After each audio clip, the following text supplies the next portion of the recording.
Hello बच्चों, तो जैसा कि आपको पता ही है 9th की साइंस जो है वो अब शुरू हो चुकी है और उसमें भी हम क्या पढ़ने वाले हैं, बायोलॉजी के चैप्टर्स पढ़ने वाले हैं। तो देख लेते हैं, आज हम फिर से लेकर आ गए हैं आपके लिए नेक्स्ट सेक्शन, और वो भी सबसे इम्पॉर्टेंट चीज़, क्योंकि जीवन की इकाई है ये और जिसे हम सेल कहते हैं। तो क्या पढ़ेंगे आज हम देख लेते हैं। तो आज हमारा जो लेक्चर फ्लो है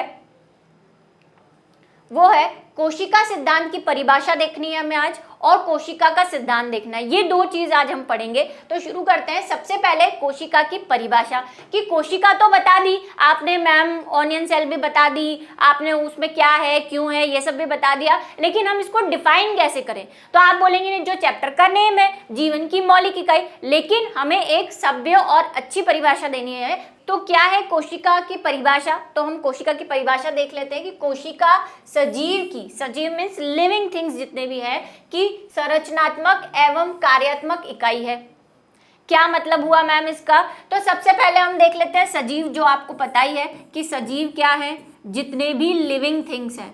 अब लिविंग थिंग्स क्या है, तो आप पूरा के पूरा इसको पढ़ के आए हैं 6th-7th क्लास में, कि ऐसी सभी वस्तुएं जो वृद्धि कर सकती हैं, मतलब ग्रोथ कर सकती हैं, जो गति कर सकती हैं, मतलब गमन कर सकती हैं, ठीक है, मूवमेंट कर सकती है, वृद्धि कर सकती है, श्वसन कर सकती है, ठीक है, जनन कर सकती है, जो संवेदना प्रदर्शित करती है, संवेदना समझते हैं, सेंसेशन, और जिसमें भावनाएं हैं,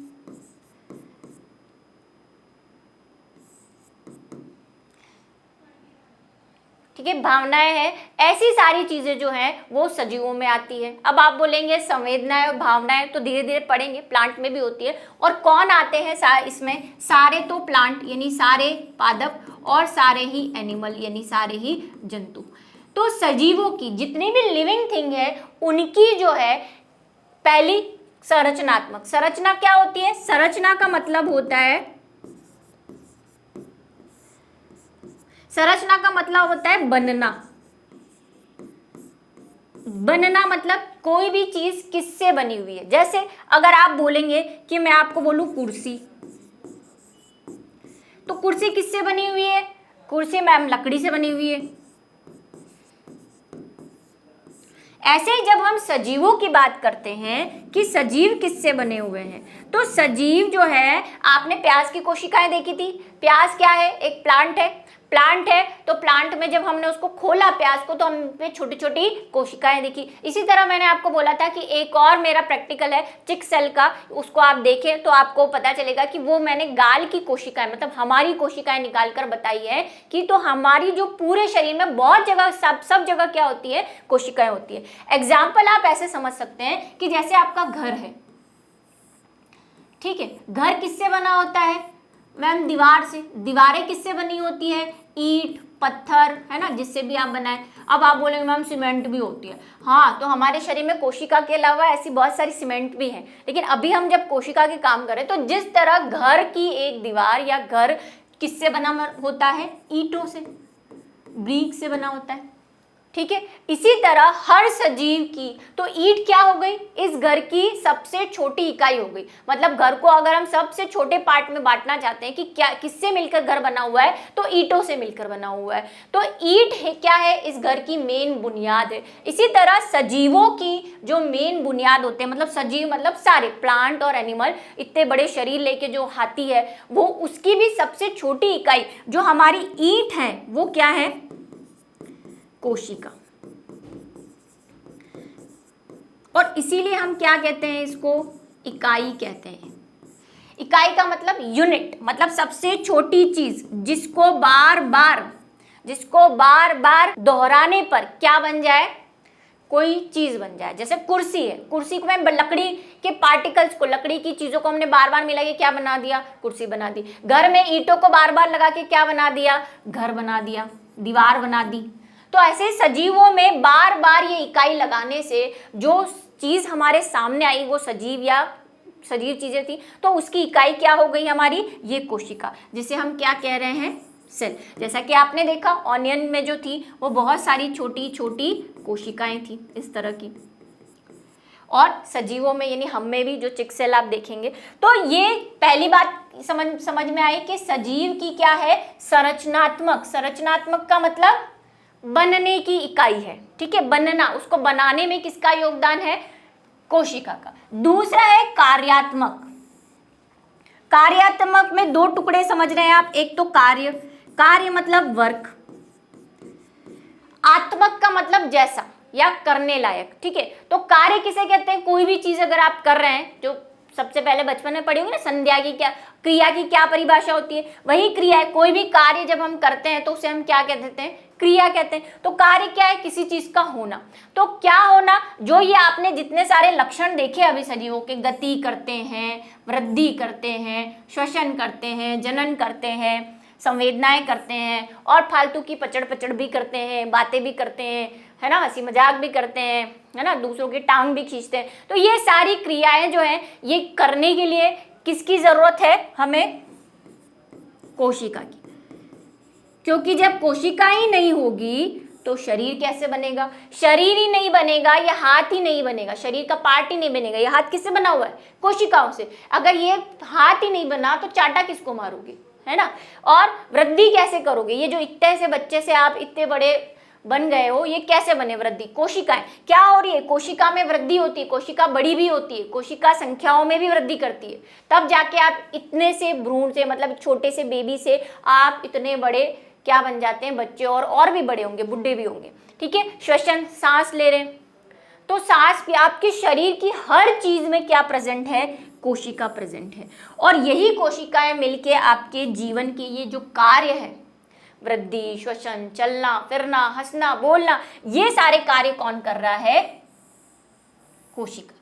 तो कोशिका क्या है, अब कोशिका की एग्जैक्ट डेफिनेशन जो हमारे सामने आती है वो ऐसी आती है कि कोशिका सजीव की संरचनात्मक, मतलब उसको बनाने में सजीव को, और कार्यात्मक मतलब उसके जितने भी कार्य है उसकी इकाई है। इकाई समझ गए ना, सबसे छोटी यूनिट जिसको बार बार दोहराने से हम बने हुए हैं, ठीक है। तो कोशिका की परिभाषा आपको क्लियर हुई। आज से कोशिका की आप यही परिभाषा देंगे। अब जैसा कि हमने पढ़ा था कि सूक्ष्मदर्शी के आविष्कार के बाद जो रॉबर्ट ब्राउन है, उन्होंने केंद्रक खोजा, पढ़ा था ना पिछली क्लास में। क्या खोजा इन्होंने, केंद्रक खोजा। और पुरकिंजे ने जीव द्रव्य खोजा, ठीक है। और सेल तो रॉबर्ट हुक ने बता ही दी थी। और आपको प्याज की सेल में हमने बताया भी कि क्या होती है, कोशिका के हर बाहर, अगर हम प्याज की, मतलब किसकी बात करें, प्याज क्या है, एक प्लांट है, प्लांट की कोशिकाओं की बात करें तो हमने कहा था उसमें दो तरह की भित्तियां होती है, कोशिका भित्ति जो सबसे बाहर होती है और अंदर वाली कोशिका झिल्ली। यहाँ तक की बात समझ में आई। ऐसे ही जो एनिमल्स होते हैं, एक चीज आपको बता देते हैं कि जो एनिमल्स होते हैं यानी जो जंतु होते हैं, उनकी कोशिका कुछ ऐसी होती है, वैसे जैसे प्याज की आपने देखी थी वो कैसी थी, ऐसी रेक्टेंगल शेप थी, आयताकार थी थोड़ी थोड़ी। लेकिन लिविंग थिंग जो मैंने आपको बोला, वीडियो देखेंगे चिक सेल वाला, तो उसमें आप देखेंगे कि कुछ या तो ऐसे अजीब से शेप की दिखेगी, और उसमें क्या होता है, न्यूक्लियस तो होता है लेकिन मेम्ब्रेन बाहर एक ही होती है। प्याज वाले प्रैक्टिकल में आपको दो मेम्ब्रेन दिखी थी, एक बाहर भी, मतलब दो परतें दिखी थी, एक बाहर भी अंदर भी। इसमें आपको दो परतें नहीं दिखेंगी अगर आपको प्रैक्टिकल देखेंगे, क्योंकि इनमें बाहर वाली यानी कोशिका भित्ति नहीं होती है, सिर्फ क्या होती है, कोशिका झिल्ली होती है, ठीक है। ये वैसे बुक में नहीं है, आपको जस्ट नॉलेज देने के लिए समझाया मैंने, ताकि आप समझ सके कि पादप और जंतु में मेन अंतर क्या होता है। और भी अंतर है, आपको दिखते हैं कुछ तो, लेकिन ये थोड़ा सा अच्छा वाला अंतर है, क्योंकि कोशिका पढ़ रहे हैं हम तो इतना हमें पता होना चाहिए। अब इन सब खोजों के बाद एक साइंटिस्ट आए जिसका नाम था विर्चो। ये वाचो नहीं है, वो जो ऐड आता है ना वाचो, वो वाला वाचो नहीं है, ये विर्चो है। विर्चो ने कोशिका सिद्धांत की ओर आगे बढ़ाया, जो कोशिका सिद्धांत है उसको आगे बढ़ाया। क्या सिद्धांत है कि ये जो सारी रॉबर्ट हुक ने कोशिकाओं की खोज की, उसके बाद से हाहाकार मच गया कि क्या कोशिका है, कैसे दिखती है, क्यों दिखती है, और बहुत सारे खोजे। तो विर्चो आए और विर्चो ने एक सिद्धांत दिया, और पर वो सिद्धांत ज़्यादा चला नहीं, तो विर्चो का नाम नहीं है। मेन जो सिद्धांत है जो विर्चो की दी हुई चीज़ों पर बेस्ड है, मतलब आधारित है, उसको शिल्डन और श्वान ने दिया था। अभी देखते हैं उसको क्या नाम दिया गया, कोशिका सिद्धांत। कि अब कोशिका है तो उसका एक सिद्धांत भी बना देते हैं हम कि कोई सिद्धांत क्या होते हैं, प्रिंसिपल, हर चीज किसी न किसी सिद्धांत पे काम करती है। आपको बोलते हैं ना ईमानदारी के सिद्धांतों पे काम करो, है ना, सच्चाई के सिद्धांतों पे काम करो। तो कोशिका के भी कुछ सिद्धांत है, इसके भी रूल है, भगवान ने इसको बना के दिए हैं कि भाई सबको कोई ना कोई सिद्धांत दे के भेजो। तो इसको भी एक सिद्धांत दिया जिसको बोल दिया कोशिका सिद्धांत या सेल थ्योरी। इसमें इन्होंने सेल थ्योरी में क्या बताया, तो जो जर्मन वनस्पति शास्त्री थे, वनस्पति शास्त्री मतलब बॉटनिकल, बॉटनी मतलब, अब विज्ञान में दो शाखाएं होती हैं, क्योंकि विज्ञान में सजीव कैसे होते हैं दो, एक तो पादप यानी प्लांट और दूसरे जंतु। तो हमने क्या किया, उनके जो अध्ययन किए जाते हैं उनके लिए भी एक ब्रांचेस बनाई हुई है। पहली होती है वनस्पति, वन का मतलब पौधे, तो वनस्पति विज्ञान में क्या किया जाता है, प्लांट के बारे में अध्ययन किया जाता है। दूसरी होती है जंतु विज्ञान, जिसमें जीवों के बारे में, जितने भी जंतु है, एनिमल है, उनके बारे में अध्ययन किया जाता है। तो ये बॉटनिस्ट थे, मतलब ये पादपों पे ही सर्च कर रहे थे। एम.जे. श्लाइडन पौधों के लिए, और ये कैसे थे, ये जंतु वाले थे, वो तो वानस्पतिक थे, प्लांट पे कर रहे थे, और ये जो थे वो जंतुओं पे कर रहे थे। टी. श्वान ने जंतुओं के लिए इस सिद्धांत को प्रतिपादित किया, मतलब दोनों के लिए इन्होंने एक कॉमन सिद्धांत बना दिया कि है तो दोनों सजीव, थोड़ा बहुत अंतर है तो क्या हुआ, झिल्ली और कोशिका भित्ति में, है तो सजीव। तो उसके लिए ये सिद्धांत दिया जिसके निम्न प्रमुख बिंदु है। क्या बिंदु है इनके, पहला, सभी सजीव कोशिकाएं द्वारा बनी होती है, कोशिकाओं द्वारा बनी होती है। ठीक है, ये बात आपको बता दी कि जितने भी सजीव है, चाहे वो एनिमल है चाहे वो प्लांट है, सब किससे बने हुए हैं, कोशिका से बने हुए, इसीलिए तो हम इसको संरचनात्मक इकाई कह रहे हैं। दूसरा, कोशिका सजीवों की संरचनात्मक व क्रियात्मक इकाई होती है।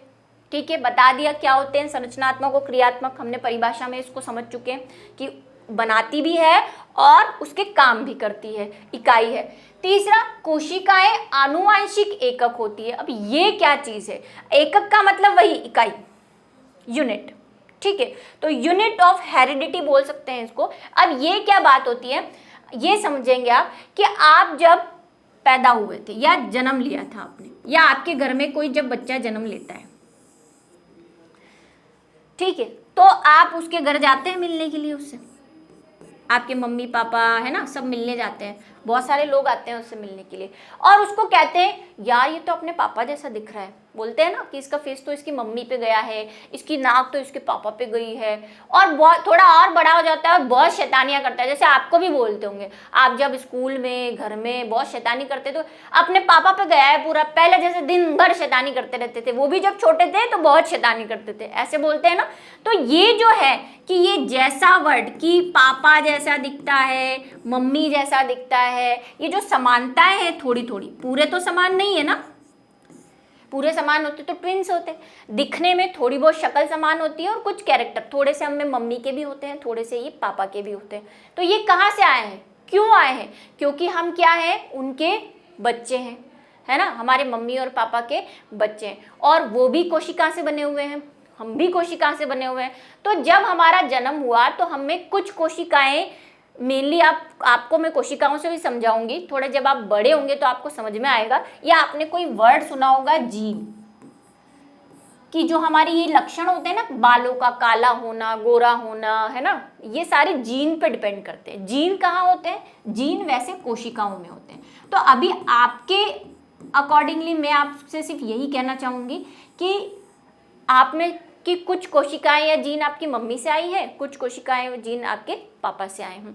तो आपने क्या हुआ, इस बच्चे में कहाँ से आए हैं, मम्मी और पापा से आए। फिर जब आपका बच्चा होगा फ्यूचर में, जब आप बड़े होंगे, फिर आपके भी थोड़े कैरेक्टर किस में जाएंगे, अपने बच्चे में जाएंगे। तो क्या हुआ, आपके दादा दादी से आपके मम्मी पापा में आए, आपके मम्मी पापा से आप में आए, और आपसे फिर अलग जो आपकी नेक्स्ट होगी बच्चे होंगे उसमें जाएंगे। तो इसको बोलते हैं आनुवंशिकता। क्या बोलते हैं इसको, आनुवंशिकता। और ये एकक जो वर्ड है ना, ये इस जीन के लिए यूज हुआ है, क्योंकि कोशिका तो जाती ही है, साथ में अपने साथ साथ वो जीन भी ले जाती है। और ये जीन कहाँ होते हैं, अभी हमने केंद्रक की बात की, कोशिका में एक केंद्रक होता है ना, कोशिका में एक केंद्रक होता है, वहां अंदर होते हैं ये, जो हमें दिखाई नहीं पड़ते जनरली। ठीक है, तो इसीलिए ये क्या है, आनुवांशिक, यानी कि यूनिट ऑफ हेरिडिटी है। हेरिडिटी का मतलब ही होता है एक पीढ़ी से दूसरी पीढ़ी में लक्षणों का जाना। ठीक है, चौथी है, नई कोशिकाएं पूर्ववर्ती कोशिकाओं द्वारा बनी होती है। अभी मैंने आपसे कहा कि आप जो बने हैं, या प्लांट की बात कर लेते हैं, हमारी बात छोड़िए, पौधे हैं, पौधे से क्या पौधा उगाना होता है, तो आप क्या करते हैं, बीज उगाते हैं। ठीक है, बीज कहाँ से आता है मैम, फल से। फल कहाँ से आता है मैम, पौधे से। तो जो बीज है, जो फल है, वो भी क्या है, कोशिकाएं हैं। और वो कोशिकाएं कहाँ से आई है, पहले वाले पौधे से, पापा पौधे से, मम्मी पौधे से। ठीक है, तो ये कहाँ से आई है, उनसे। तो ये क्या कह रहा है, नई कोशिकाएं, मतलब जो नया जीव बनता है, जीव किससे बना है, कोशिकाओं से, तो उसकी कोशिकाएं भी कैसी होंगी, नई। तो नई कोशिकाएं पूर्ववर्ती, पूर्ववर्ती का मतलब पुरानी, आपके मम्मी पापा पुराने थे, उनने कुछ कोशिकाएं दी और एक नया इंसान आपके सामने पैदा हो गया, तो आप नए हो गए और पूर्ववर्ती कौन हो गए, वो दोनों। तो नई कोशिकाएं जो होती हैं वो पूर्ववर्ती कोशिकाओं द्वारा बनती है। बहुकोशिकीय जीवों की क्रियाएं सभी कोशिकाओं की क्रियाओं का परिणाम होती है। ठीक है, क्या होती है, इसका क्या मतलब है, इसको समझते हैं। बहुकोशिकी, अब ये बहुकोशिकी क्या होता है, पहले इसको समझ लेते हैं। ये देखिए, ये कोशिका है, एक कोशिका,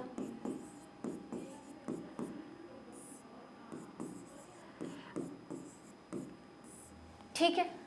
अब अगर मैं इसको थोड़ा छोटा करके ऐसी बहुत सारी कोशिकाएं बना दूं, ऐसी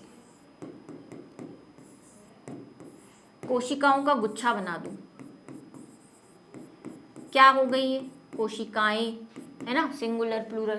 तो इसको हम क्या बोल देते हैं, बहु कोशिकाएं या बहुकोशिका कोशिकाएं। ठीक है, तो क्या एक कोशिका सारा काम कर सकती है, हाँ कर सकती है, लेकिन वो बहुत लो स्तर के प्राणियों में। जैसे आपने 6th 7th में एक अमीबा का नाम सुना होगा, 8th में सुना होगा, अमीबा।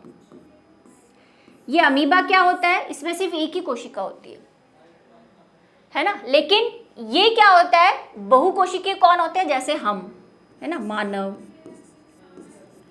चींटी, ये सारे पादप, जितने भी प्लांट्स आप देख रहे हैं, ये सब क्या है, बहुकोशिकीय हैं, क्योंकि इनमें बहुत सारी कोशिकाएं, एक कोशिकाओं से काम नहीं होगा। मैंने आपको गाल से कोशिका निकाल के दिखाई, कितनी सारी थी उसमें, तो हमें तो मिलियंस, करोड़ों कोशिकाएं हैं।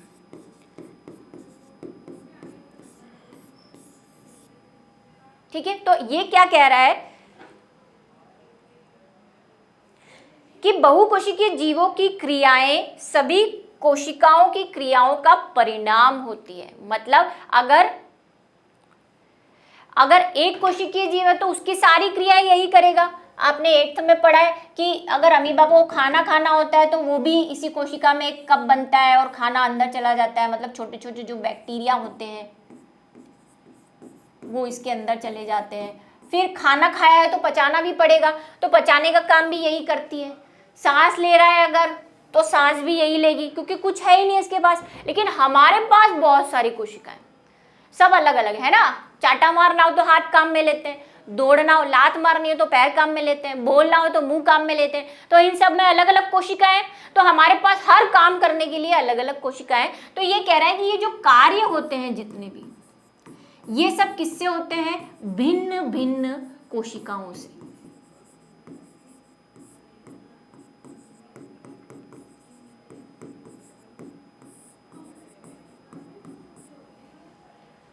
ठीक है, बात समझ में आ गई कि हमारा जो कार्य है वो बहुकोशिकीय कोशिकाओं के समूह की वजह से होता है। किसी में एक से भी होता है, लेकिन हम में जितने भी जीव हैं मैक्सिमम उनमें कैसा होता है, ऐसे ही प्लांट में भी बहुत सारी कोशिकाएं। ठीक है, और वो आनुवंशिक की बात समझ में आई गई आपको कि जैसे ये एक कोशिका है, या ये मान लीजिए माता की कोशिका है आपकी, और एक पिता की कोशिकाएं हैं। इन्हीं के मिलने से क्या बनता है, नया जीव बनेगा, यानी आप बनेंगे। तो इस जीव में क्या होगा, कुछ क्वांटिटी इनकी भी होगी, कुछ क्वांटिटी इनकी भी होगी, और इसी को हम क्या बोलते हैं, आनुवंशिकता।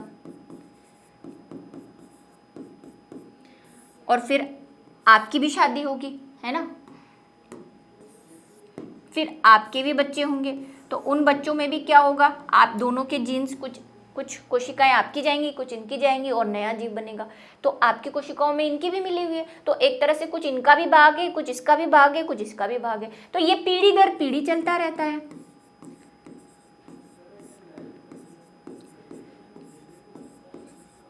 तो ये सारे सिद्धांत है कोशिका के, ठीक है, कि ये काम करती है कोशिका। लेकिन वही जैसे जैसे खोज होती है, क्योंकि हमको एक वो मशीन दे दी थी सूक्ष्मदर्शी, अब कोई एक बात पे तो हम रुकने वाले थे नहीं, और अच्छा ये पता चला और पता करेंगे, हमें लालच होता है ना, ऐसे इन साइंटिस्ट को भी लालच होता है, कोई एक चीज पता चल जाती है तो ये पीछे लग जाते हैं कि नहीं और पता करेंगे। तो जब कोशिका सिद्धांत आया, ये वाला जो हमने पढ़ा, तो इसमें कुछ कमियां दिखी।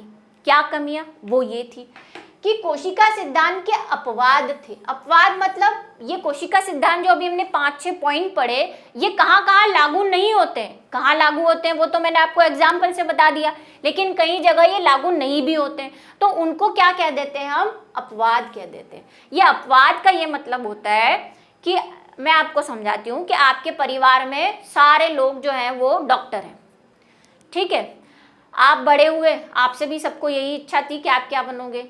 डॉक्टर बनेंगे भाई साहब, लेकिन आप डॉक्टर नहीं बनते, आप बनोगे आर्टिस्ट, मैं ड्राइंग बनाऊंगा या मैं ड्राइंग बनाऊंगी, ठीक है, आप आर्टिस्ट बनते हो। तो आप क्या निकल गए कि पूरे पीढ़ी से, हमारी 6ठी पीढ़ी से सारे लोग डॉक्टर बनते आ रहे हैं, तो हमारा तो ये रिवाज था, हमारा तो ये सिद्धांत था। लेकिन एक अपवाद निकल गया आप कि आप तो आर्टिस्ट बनोगे, तो इसको क्या बोलते हैं? अपवाद, एक्सेप्शन। तो कोशिकाओं के सिद्धांत के भी कुछ क्या थे? अपवाद थे। सेल थ्योरी जो दी गई थी उसके अपवाद थे। क्यों? क्योंकि कुछ ऐसी चीजें थी जो इस सिद्धांत को फॉलो नहीं करती थी। क्या चीजें थी? सबसे पहली थी प्रोटोजोआ। अभी मैंने आपको बताया अमीबा, है ना, अभी मैंने आपसे कहा था कि सारे काम बहुकोशिकीय जीवों, कोशिकाओं के समूह से होते हैं, लेकिन अमीबा में तो एक ही कोशिका है, तो क्या उसके काम नहीं होते? होते हैं, लेकिन एक कोशिका से, तो एक तो यही एक्सेप्शन है। ऐसे ही होते हैं प्रोटोजोआ। प्रोटोजोआ के सदस्य क्या है? ये प्रोटोजोआ के सदस्य जो सूक्ष्म जीव है, जैसे कि अमीबा है, ठीक है, एक और जीव होते हैं, पैरामीशियम भी होता है, आपने सुना होगा ये सब, है ना, 8th क्लास में एनसीईआरटी बुक में ये 2 नाम तो आपको मिल ही जाएंगे, पढ़े होंगे आपने, है ना, प्लाज्मोडियम, है ना, ऐसी सारी चीजें पढ़ी होंगी। तो ये जो छोटे छोटे जीव होते हैं जिनको हम देख नहीं पाते, ये कैसे होते हैं? सूक्ष्म जीव होते हैं। इन्हें अकोशिकीय जंतु कहा जाता है, पहले कहा जाता, अब तो नहीं कहते। क्यों अकोशिकीय? क्योंकि उसने क्या कहा, ये तो कोशिकाओं का समूह होता है, लेकिन इसमें तो एक ही कोशिका थी, तो इनको क्या बोल दिया उसने कि ये तो अकोशिकीय। अकोशिकीय मतलब एक कोशिकीय है या एसेल्यूलर है। एसेल्यूलर का वैसे तो मतलब होता है कोशिका है ही नहीं, क्योंकि वो तो क्या मानते थे कि समूह होना चाहिए, तो इनको पहले कह दिया गया कि ये क्या है? अकोशिकीय। अब हम इसे अकोशिकीय नहीं मानते, अब हम इसे एक कोशिकीय मानते हैं। तो ये एक्सेप्शन थे। ये उन सब चीज़ों का जो हमने सिद्धांत पढ़े थे 4-5, उनका सबका फॉलो करें ऐसा ज़रूरी नहीं था। जैसे मैंने आपको बताया वहाँ बहुकोशिकीय, तो यहाँ तो है ही नहीं बहुकोशिकीय, तो ये इसकी पालना नहीं करते थे। दूसरे वायरस बहुत फेमस है आजकल, तो जब से कोरोना वायरस आ रहा है सबको पता है क्या क्या है वायरस। ये वायरस भी कोशिका सिद्धांत की पालना नहीं करते। क्यों नहीं करते? पहला, इसमें जीव द्रव्य नहीं पाया जाता। हमने बात की थी कोशिका की कि कोशिका होती है, उसमें क्या होता है? एक केंद्रक, और बाहर कुछ जेली जैसा पदार्थ होता है जिसे हम क्या कहते हैं? या तो कोशिका द्रव्य बोल देते हैं या फिर जीव द्रव्य बोल देते हैं। लेकिन इनमें कोई जीव द्रव्य नहीं होता वायरस में। अब तो आपने काफ़ी कोरोना के बारे में न्यूज़ में आया होगा तो पढ़ लिया होगा, लेकिन ये कुछ इंपॉर्टेंट बातें हैं कि उसमें नहीं होता। दूसरा, वायरस कभी ऐसे जिंदा नहीं रह सकता। यह पोषी कोशिका, पोषी कोशिका मतलब होस्ट। होस्ट क्या होते हैं? कोई पार्टी होती है तो उसमें जो पार्टी देता है उसको क्या कहते हैं? होस्ट। यहाँ पे भी इसकी पार्टी करवानी हो, मतलब इसको जिंदा रखना हो, इसको मजे करवाने हो, खूब अपना डिजीज करवानी हो, तो उसका होस्ट जो होगा, उस जिसके ऊपर ये जाके अटैक करेगा, बीमारी फैलाएगा, उसको क्या बोल देते हैं? होस्ट। जैसे कोरोना वायरस का होस्ट क्या है? अभी हम हैं, है ना, हम होस्ट है ना, तो इसको होस्ट की जरूरत होती है। अगर ये हमारे बाहर एयर में है तो ये मृत रहेगा। कैसा रहेगा? मृत, मतलब इसमें कोई लाइफ नहीं है, कुछ नहीं हो रहा है इसमें, ना तो ये रेस्पायर करेगा, वैसे तो रेस्पायरेशन, ना ये जनन करेगा, ना ये वृद्धि करेगा, कुछ नहीं, वैसा पड़ा रहेगा क्रिस्टल की तरह। ठीक है, जैसे ही हम में आया इसकी सारी चीजें एक्टिव हो जाती है। तो इसको कोशिका सिद्धांत से अलग माना गया। ठीक है, होस्ट की अनुपस्थिति में जनन नहीं कर पाते, इन्हें सजीव व निर्जीव के बीच की योजक कड़ी या कनेक्टिव लिंक कहते हैं। इसीलिए वायरसेस को ऐसा माना जाता है कि सजीव, सजीव कौन है? जो ये सारी चीजें करते हैं, कोशिका सिद्धांत की पालना करते हैं, जनन वृद्धि सब कुछ करते हैं। लेकिन निर्जीव कौन है? जो ऐसा कुछ भी नहीं करते, ना जनन करते ना वृद्धि करते। तो जब वायरस किसी के बाहर होता है तब तो ये निर्जीव की तरह ही काम करता है, ऐसे ही पड़ा रहता है। जैसे ये वायरस है, कैसे भी हो सकते हैं वायरस। आपने तो अभी ये कोरोना चल रहा है तो ऐसे ऐसे देखे होंगे। तो ये तो क्या होता है, बाहर अगर पड़ा है तो ये ऐसे ही पड़ा रहेगा सालों तक, कुछ भी नहीं होगा इसमें, ना तो इसमें वृद्धि होगी, ना इसमें रिप्रोडक्शन यानी जनन होगा, मतलब बच्चे अपने बच्चे भी पैदा नहीं करेगा, कुछ नहीं होगा। लेकिन जैसे ही किसी के शरीर में जाएगा इसकी सारी चीजें चालू हो जाएगी, है ना। तो ये कोशिका सिद्धांत का क्या था? अपवाद था। दूसरे होते हैं प्रोकैरियोटिक जीवाणु। प्रोकैरियोटिक क्या होते हैं? प्रोकैरियोटिक ये होते हैं कि ये हमने सेल बनाई, इसमें एक न्यूक्लियस बनाया। आपके न्यूक्लियस में देख रहे हो आप, यहाँ पे क्या है? कवर है ना न्यूक्लियस, मतलब कोई कवर, किसी को न्यूक्लियस को क्या कर रखा है? एक मेम्ब्रेन ने, एक झिल्ली ने, एक परत ने क्या कर रखा है? पैक करके रखा हुआ है। कुछ कोशिकाएं ऐसी होती हैं जिनमें न्यूक्लियस ऐसे पैक नहीं होता, वो होता तो है ऐसे, यहाँ पे न्यूक्लियस है लेकिन ऐसे ऐसे होता है, पैक नहीं होता, मतलब उसके चारों तरफ मेम्ब्रेन नहीं होती, पैकिंग नहीं होती, उसको खुला पड़ा रहता है ना, ऐसे ही कोशिका में एकदम फ्री। तो उनको बोलते हैं प्रोकैरियोटिक। ये जानना बहुत जरूरी है अब जब आप 9th क्लास में आ गए हैं। ठीक है, तो प्रोकैरियोटिक जीवाणु होते हैं जैसे माइकोप्लाज्मा, ये एक जीवाणु का नाम है।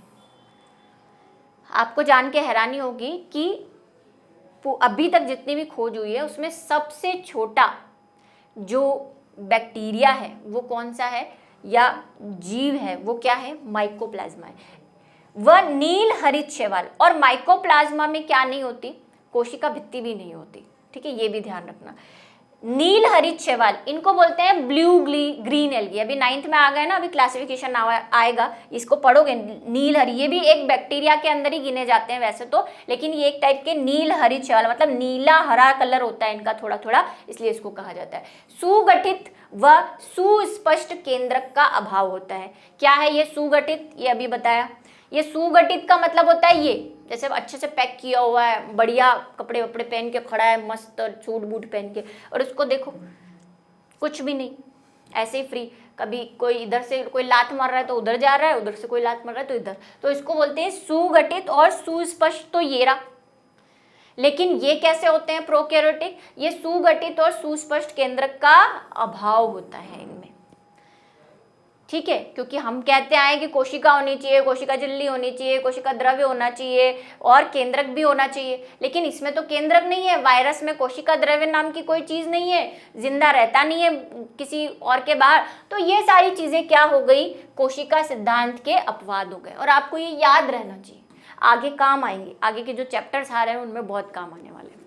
ठीक है, तो क्या पढ़ा हमने आज? आज हमने कोशिका की परिभाषा पढ़ी, जिसको आपने अच्छे से देख लिया होगा।